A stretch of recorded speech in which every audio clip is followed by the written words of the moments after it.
A graça e a paz de nosso Senhor e Salvador Jesus Cristo, mais uma vez estamos aqui para externar o nosso devocional. Então, diante disso, pedimos tão somente que as ternas misericórdias de Deus, na pessoa do seu Santo Espírito, possa alcançar e transformar corações para a sua própria glória. O texto que usaremos hoje, diante do nosso devocional, se encontra lá em Isaías, capítulo 43, livro do profeta Isaías, capítulo 43, verso 24 e 25, que diz: Não me compraste por dinheiro, cana aromática, nem com a gordura dos teus sacrifícios me satisfizeste, mas me deste trabalho com os teus pecados e me cansaste com as tuas iniquidades.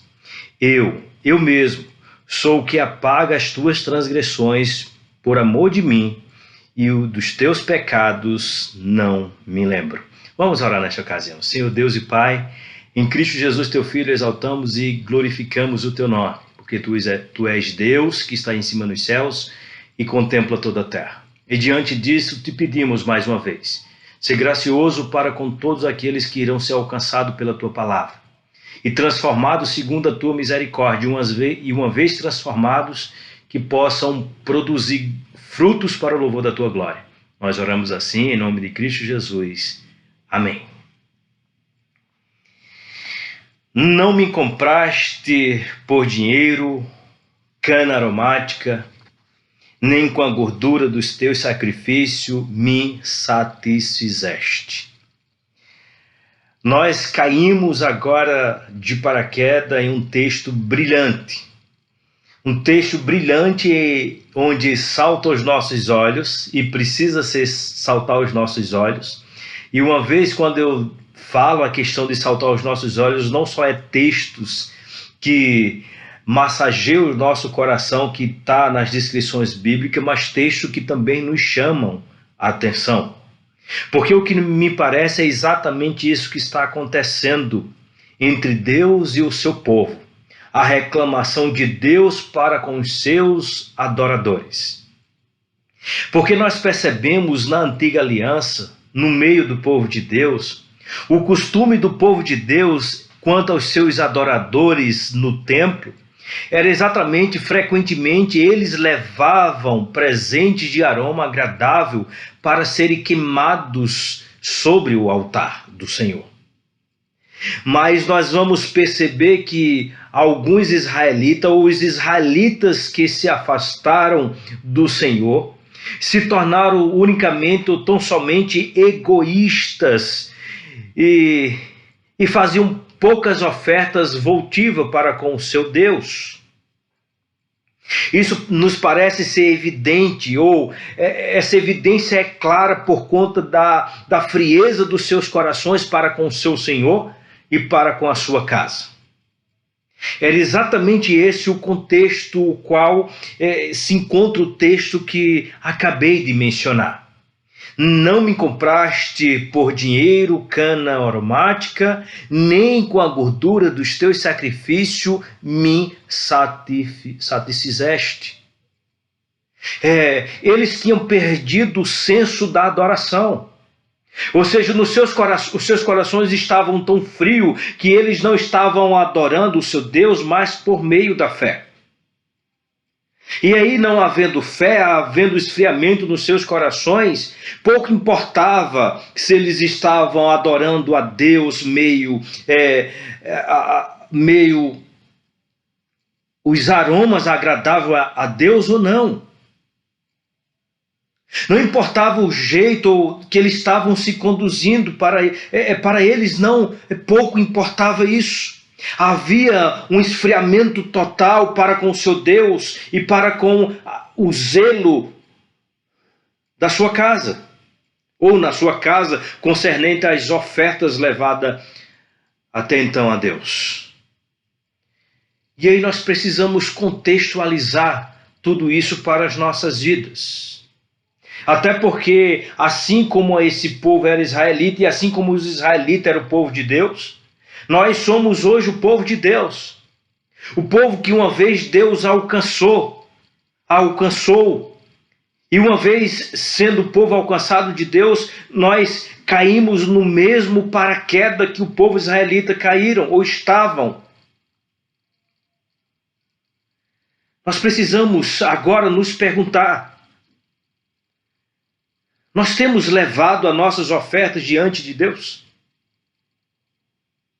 Essa reclamação que Deus está fazendo para o povo hebreu, para o povo israelita, Ele deve fazer essa reclamação a nós em tempo ou constantemente. Ou seja, em tempos nós temos levado ou temos agradado a Deus, ou nós não temos agradado a Deus com as nossas ofertas, com aquilo que Deus nos proporcionou.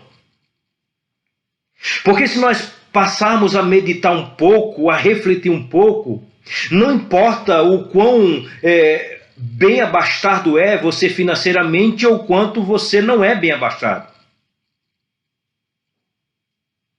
Porque nós vamos perceber que aqueles que são menos abastados em dinheiro, mas ricos na fé, eles serão aceitos pelos dons, mesmo sendo pequenos esses dons. Porque veja, mesmo eles sendo não tão abastados financeiramente, mas eles são ricos na fé. O que dizer da moeda da viúva? Será que nós podemos afirmar que a moeda da viúva, ela caiu ou ela alcançou os tesouros dos céus?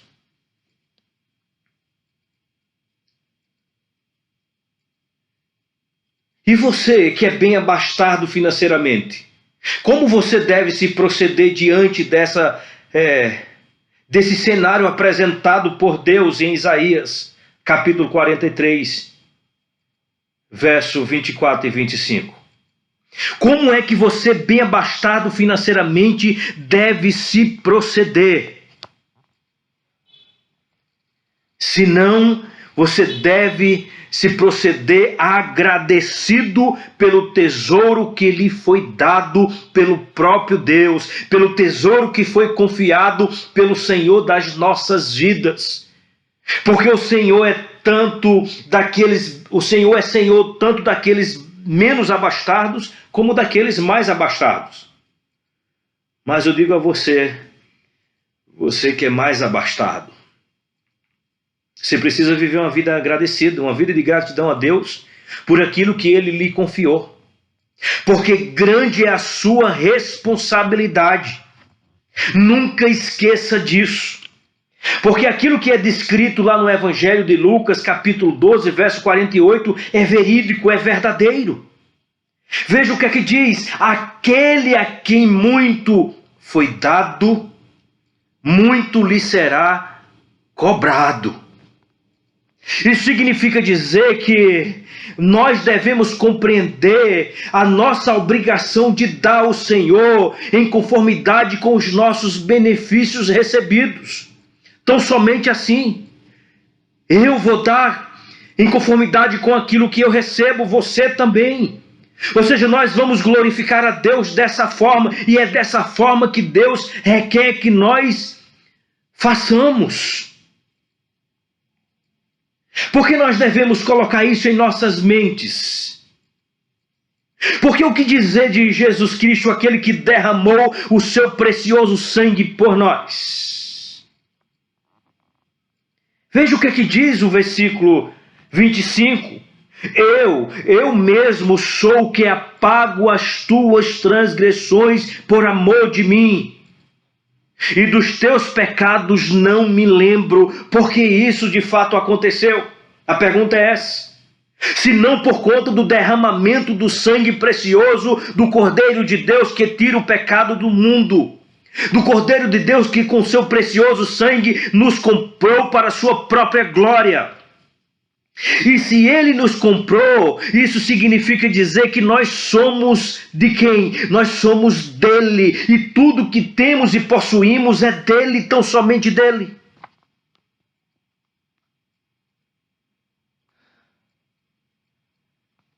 Nós precisamos que nos voltar para os nossos Deus e consagrar tudo que temos e somos diante dele. E externar do melhor que nós temos, ou o melhor que nós temos como prova do nosso amor para com aquele que nos resgatou. Porque os israelitas não estavam compreendendo mais isso? Porque eles haviam se afastado de Deus. E uma vez afastado de Deus, houve esfriamento nos seus corações. Por que você não tem trazido mais oferta como se deve trazer o seu Senhor? Por que você não tem dizimado mais como você dizimava anteriormente? Porque você se afastou de Deus.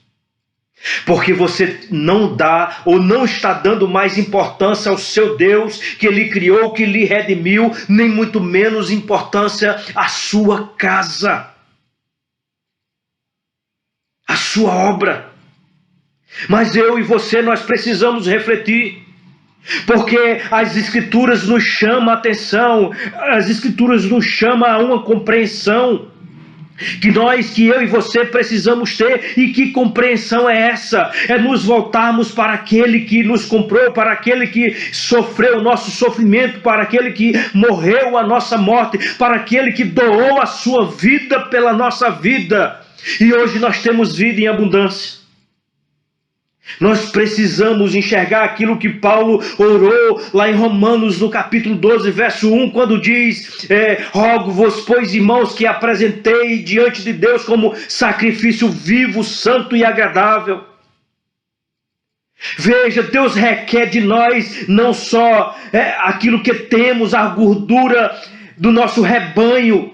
Não. Ele nos quer por completo. Quando o descrito bíblico diz que ele nos requer por completo, isso significa dizer que ele requer o melhor de nós. Por que nós devemos fazer isso? Porque a pergunta é, para que nós possamos refletir nesta ocasião: se Deus derramou o seu precioso sangue por nós, o que nós devemos dar a Ele? Se Ele derramou o seu precioso sangue por nós, o que nós devemos ou o que nós daremos a Ele? Há um hino muito precioso no Novo Cântico que diz: morri, morri na cruz por ti, que fazes tu por mim? O que é que eu tenho feito pelo meu Deus? Eu tenho depositado diante dos seus pés as migalhas? Eu tenho dado o resto de mim para com Ele? Ou para Ele? Ou eu tenho dado o melhor, as primícias do meu melhor? Eu preciso refletir sobre isso. Que eu e você possamos enxergar Jesus como Redentor nosso, como doador da vida, como aquele que nos criou, como sendo Ele a luz que clareia os nossos olhos em um mundo de escuridão, em um mundo onde nós não encontramos nada claro. É por meio dele que nós somos tidos como a luz do mundo, a luz dessa terra. Então, que possamos dizer: Deus, como prova do meu amor por ti, me ajuda, me concede um coração grato, um coração contrito e compungido, porque é esse coração que o Senhor se agrada. Concede-nos, Senhor. Concede-nos tudo isso na pessoa do teu Filho Jesus Cristo, o Cordeiro de Deus que tirou o pecado do mundo. Que Deus nos abençoe. Grande é o Senhor.